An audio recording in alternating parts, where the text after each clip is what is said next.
Lisa Reynolds. Lisa, thank you very much. She's done an incredible job with the staff. John Rose. John, congratulations, by the way. Great job. Chip Roy. Where's Chip? Hi, Chip. How are you, Chip? Talk to you later, Chip. Pete Sessions. Pete, thank you, Pete. Thanks, Pete. Greg Stubbe, another one who's been a tremendous guy. Where's Greg? He has been fantastic. Tom Tiffany, we had our special election. Remember that, Tom? I went on and did one of those calls where we had like 25,000 people in the call. Where is Tom? Hey, Tom, we did pretty well with that call that night, right? We did well. We had 25,000 people in a call. They call it a teleconference telecall. Okay, strange name, but very effective. And he won that morning. He woke up. He said, guess what? We're winning this thing, and you won it big, and now they love you. They really love you. Thank you, Tom. That was a lot of fun. Randy Weber. Randy is terrific. Randy, thank you, Randy. Great job. Roger Williams, I'll tell you, he's a hero. He can take shots to the leg or the body. It doesn't matter. He's still out there kicking, and he's still a handsome guy. That was some ordeal we all went through, wasn't it, huh? With Steve and everybody. It was incredible. And Lauren Ziegler. Lauren, thank you. Thank you, Lauren. Thank you, Lauren. Thank you very much. So we have others, but I think what we're going to do, see those reflexes? They're pretty good. I think what we're going to do is talk just for a couple of seconds about how well we did.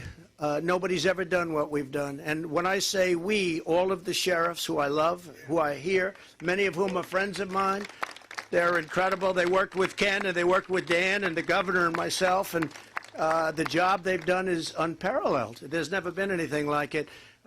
One of the folks, before we had a meeting, we had a roundtable, and they were talking about fentanyl. It was virtually not coming in to the area. It wasn't coming through the border at all. We had the border so closed, the best ever, and now it's coming through at levels that they've never seen before, just pouring in. Because, you know, we're not only talking about people. Millions of people are coming in, but we're talking about drugs. We're talking about human trafficking, the human trafficking, and by the way, mostly women. I hate to say, not children, not men, mostly women. The human traffickers, we had them down to a halt, and now they're going at a level that they've never even thought imaginable. We had it close to stop. Now, this is a worldwide problem. It's all over the world, but we had them, this part of the world, it comes through the southern border, human trafficking, and it's a terrible thing. No lower form of life than people that do that, and they make a lot of money. They make more money than the drug dealers, they say. And we stopped them and the drug dealers. We did a job like nobody thought was possible. And we made deals with Mexico, and we made deals with Honduras and Guatemala and El Salvador. And I told the story just before. I don't want to bore you with it, but most of you weren't around that round table. And by the way, Brandon, I see my Brandon. How good is Brandon, Border Patrol? And Mark, thank you very much. And Tom, there's Tom. Tom Holman, he's central casting. If I'm doing a movie and I want to get a tough guy to play something, I'm going to pick Tom Holman. I said, you guys better be there, and your whole group. Thank you all for being here. We appreciate it. Really fantastic. I mean, just a fantastic job. You know, I say, all Biden had to do is go to the beach. If he would have just done nothing, we would have now the strongest border we've ever had. It was even getting better and better and better because it was all kicking in. But I tell the story about you know, they couldn't bring MS-13 back into the various countries from which they came. And I said, why is that? Well, sir, they don't take them. They didn't take them under the Obama administration. Sir, they just don't take them. I'm sorry. I said, do we pay them money? Because we're a sucker. We pay everybody all this money, like every nation. We pay money to China. You saw that with the Wuhan lab. We give money to the Wuhan lab. By the way, did you notice who stopped it? They don't like to say, I stopped it. When I heard, and I must say, I stopped it rather innocently, Governor. I said, just let me ask you a question. We're giving money to China. It wasn't about virus at that time. I stopped it because I say, why the hell are we giving money to China? It was a very simple, but they started it. I heard we were giving money to China, and I stopped it. I said, they don't need our money. They're doing just fine. What I did give them is massive tariffs. That's what I did. They were paying us billions and billions of dollars.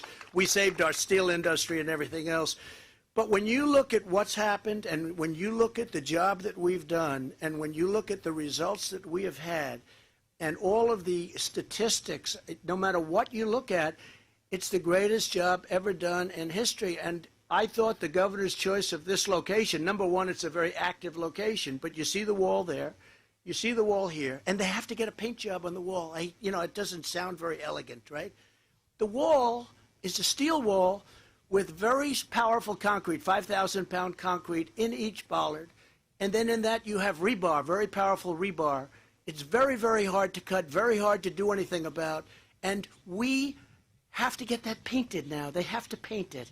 Because if they don't paint it, bad things are happening. I'm looking, and it has to be painted. And the best color to paint it is black. Because if you paint it black, it's so hot, nobody can even try to climb it. Not that they're successful anyway. Those are anti-climb panels on top, which I didn't want to do, but they said, sir, we need them, and they are great protection. It's the exact wall. We worked with the governor on this. It's the exact wall that Border Patrol, ICE, and all of the professionals wanted, the sheriffs. I said, I didn't want to give them any choice. Let's build it right and do it right. So what happened is all of these things came together. We produced the safest, best border we've ever had. And now, in a short period of time, it was over. I was going to say that when they wouldn't take them back, they would put airplanes on their runways. When we had MS-13 in our planes to bring them back to Honduras, to bring them back to Guatemala, they had these airplanes. They said, sir, they won't let us in. The buses, they turned around. They gave up. For years, they never brought them back. I said, how much money do we pay? $500 million. I said, oh, that's right. We're not paying anymore. Explain to them that they are delinquent in so many ways. We're not paying any money. I got calls from the three heads of the three countries, who I get along with very well. And they said, sir, you're not paying us anymore. I said, that's right. They said, sir, we would love to have MS-13 back in our country. We think they're wonderful people. And we were bringing them in by the thousands, getting them out. And now they're sending them back because what they're doing is opening their prisons, and prisoners, murderers, human traffickers, all of these people, drug dealers, are coming back into our country. They're coming in through the caravans, not everybody, but they're dotted all over the place. You remember the CNN reporter, what did you do? Murder. And she goes, what? Murder. And they immediately turned off the camera. Remember that? So we did a job like nobody's ever done. The only thing I disagree with, I've heard a lot of you people say, we have to go immediately back to the Trump policy. Not that easy. I made a deal with Mexico. Stay in Mexico. You can't come into this. Stay in Mexico. They let the deal lapse. Not that easy. I love the president of Mexico. We have a great relationship. We have a slightly different political philosophy, but he loves Mexico, and we made great deals for both countries. We made great deals.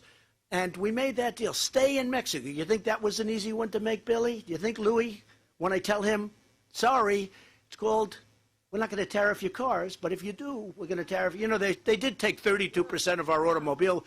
You know, they make 32%. Over the years, not with me, they took 32% of the automobile manufacturing in the United States. Can you believe it? So I said, I hope we can do this. Otherwise, we're going to put a 10, then 15, then 20, then 25% tariff on. And they agreed immediately to do it. So we have stay in Mexico. We ended catch and release. Catch and release. You catch a murderer. You take his name. They don't have phone numbers or addresses, by the way. Take his name and you release him into our country. And you tell him, come back in 3 years for a trial. Nobody comes back. Only the really stupid ones comes back. It's like 2%. They don't come back. So we did that. So many other things we did. It doesn't go that fast. You got to work on it because they are destroying our country. Biden is destroying our country. And it all started with a fake election. And you take a look at New York right now. New York went through an election for the mayor of New York, and it is so mixed up and messed up. Nobody's ever seen anything like it, but I did, because if you look at the congressional election in New York, or go to Bethlehem, Pennsylvania, or go to many other places, the same thing. And now we talk about the big one, because the big one was won by a very different person. And you wouldn't have these problems. This wall would have been completed. Within 2 months, everything could have been completed. It would have been painted, not sitting there rotting and rusting. It would have been perfecto. It was all set. The contractors were great. Now they're contacting contractors and saying, would you go back? You have to understand contractors. Nobody's smarter. They don't have the best education, but they're smarter than the Wharton School of Business guys. They're smarter than the Harvard School of Business guys. So they're saying, well, we can't go back. It's going to cost us a fortune. How much do you want? Quadruple. Oh, okay, here it is. They're going to make a fortune. All they had to do is leave it alone. The wall was being sealed up. These were the final areas. We were bringing all the equipment back because we didn't want to leave it in Mexico. We didn't want to leave the trucks, cranes, tractors in Mexico. We were bringing it all back. 2 months we would have had it finished, and they wanted to stop it. They stopped the first day, a thing called the Keystone Pipeline. Think of it, the Keystone Pipeline, 48, not 8,000 jobs, 48,000 jobs. And those people are devastated. And the head of the union should be overthrown immediately because this idiot supported Joe Biden. So the head of the pipe fitters, he supported Joe Biden. How do you think he's doing? So I just say that working with the governor, working with Dan and Ken and with all of the Republican Congress, because we didn't have any support from the Democrats. And just to finish, they are in a major disinformation campaign now. The Democrats are trying to say the Republicans, listen to this one, wanted to defund the police. Now they're saying also they wanted to build the wall, but we got in the way. They wanted to stop the border, but we got in the way. It's like Russia, Russia, Russia.